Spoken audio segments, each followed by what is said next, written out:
uri mwiza, uri mwiza, uri mwiza, uri mwiza, reka ndabivuge, uri mwiza Yesu, uri mwiza, uri mwiza, uri mwiza, uri mwiza, reka ndabivuge Yesu, uri mwiza Yesu, uri mwiza, uri mwiza Yesu, uri mwiza Yesu we, uri mwiza, reka ndabivuge, oh, uri mwiza Yesu, haleluya, uri mwiza mwami,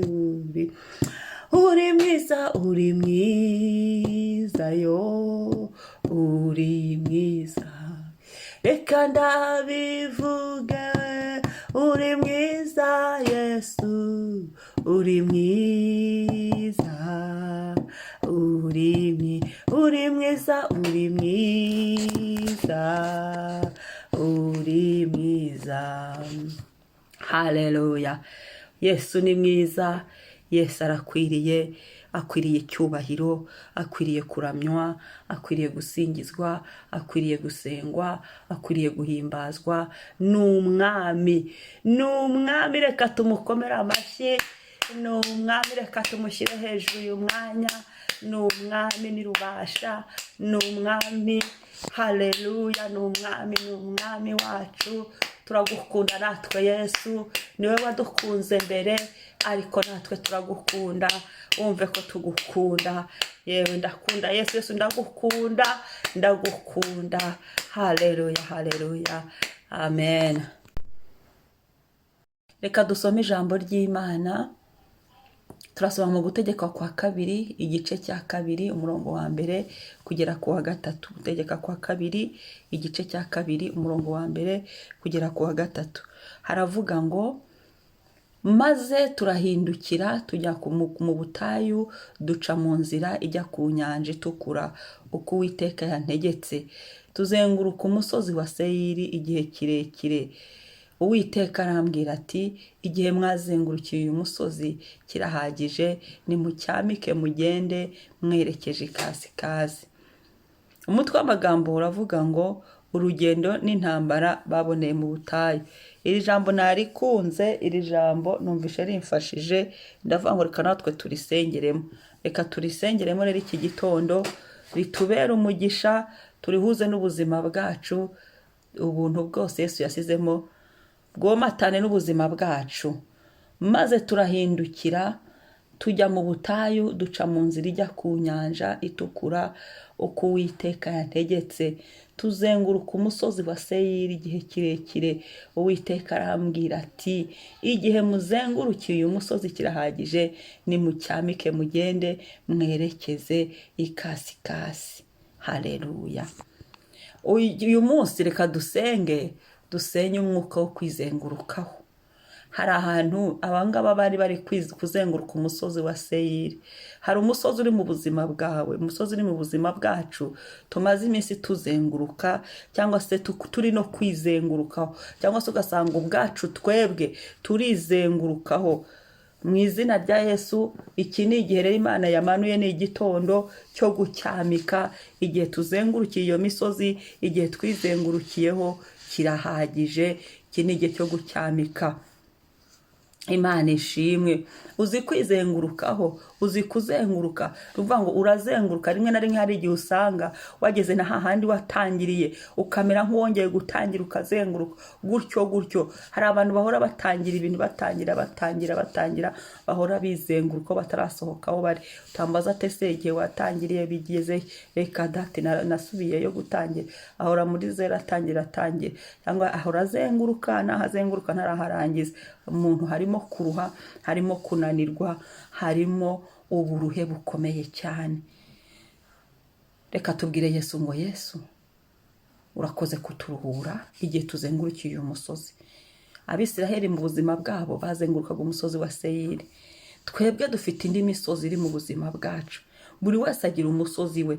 Reka dusenge tubwire Imana ngo Mana, urebye igihe tuzengurukiye imisozi, ariko turabanza dushima Imana, tubwire Imana ngo Mana, turagushima ko wabonye igihe twazengurukiye iyi misozi, ko wabonye igihe twizengurutseho hari n'abizengurukaho, none ukaba ari igihe cyo kugira ngo ducyamike. Iki gihe akaba ari igihe cyo kugira ngo dusohoke ku nziga aho twizengurukagaho, twungate aho twizengurukagaho, ku byari bizengurutse aho twizenguruka, ku misozi yari ituzengurutse. Nabwo ugasanga ibyo bisozi kuko bituzengurutse duhora tuzenguruka imbere y'ibyo bisozi tutabona n'aho dusohokera. Iki ni igihe Uwiteka yatanze inzira tugasohoka, tugacyamika, tujya ikasikasi. Haleluya, haleluya. Mu gihugu cy'amasezerano, kugira ngo uyu musozi wa Seyiri bacyamike, nuko bajyaga aho Imana yabasezeranije.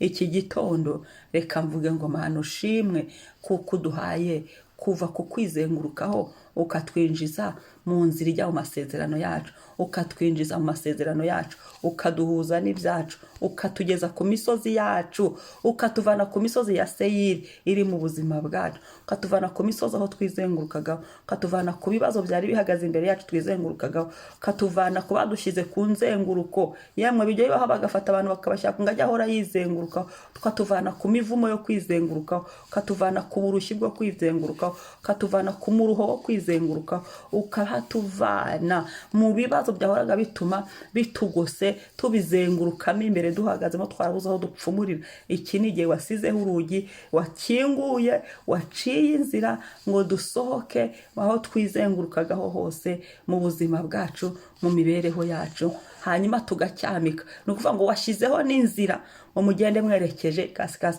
washyizeho n'icyerekezo. Haleluya, Data yaduhaye icyerekezo, yaduhaye n'inzira aho turi bunyure kugira ngo tugere mu masezerano yacu, tugere mu cyerekezo Imana ishaka. Reka dusenge Imana.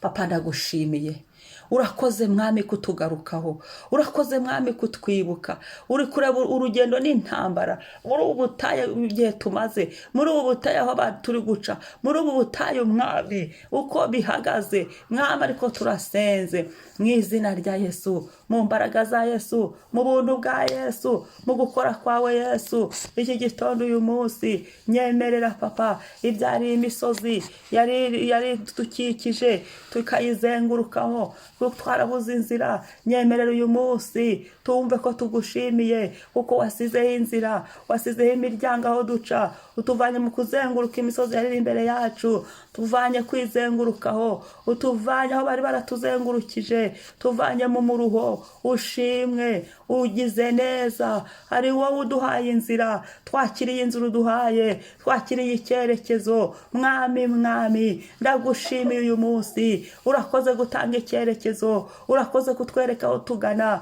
urakoze kuduhuza n'inzira z'amasezerano yacu, n'inzira z'imigisha yacu, n'inzira z'ibyacu, kutugeza mu byacu Mwami, kutwinjiza mu masezerano yacu, kuyaduhesha no kuyatugezamo mu mbaraga za Yesu, mu byo wagambiriye kutugeza mu mugambi wawe. Erega ibyo ugambiriye ni byiza, si bibi kuri twe. Turagushimiye. Igitondo nyemerera Data wa twese mwiza, wakira amashimwe yacu. Urakoze Mwami, urakoze kari wowe utujyanye, urakoze kari wowe uduhaye gucyamika igihe twari twarazengurukiye, igihe twari twararuhiye. Urakoze kari wowe uturuhuye, urakoze kari wowe utuvanyeho umuruho. Urakoze Mwami kari wowe dukuye kukwizengurukaho, kukwisubiramo, kuguhora dutangira, ahubwo uduhaye gutangira bitazongera gupfa, ahubwo uduhaye kugenda tutazongera gusubizwa inyuma, ahubwo uduhaye kuzamuka tutazongera gusubizwa hasi, ahubwo udukijije, ahubwo tugiriye neza, ahubwo tuvanye mu mivumo yo kwizengurukaho, ukaduterekaho dukomeza tuva mu bwiza tujya mu bundi, ukadutereka ahandi wasezeranye, muri bya bindi utuvugaho, muri bya bindi wanditse kuri twe mu mateka yacu Mwami, ya yandi watugeneye, bya bindi Yesu biri mu mugambi wawe.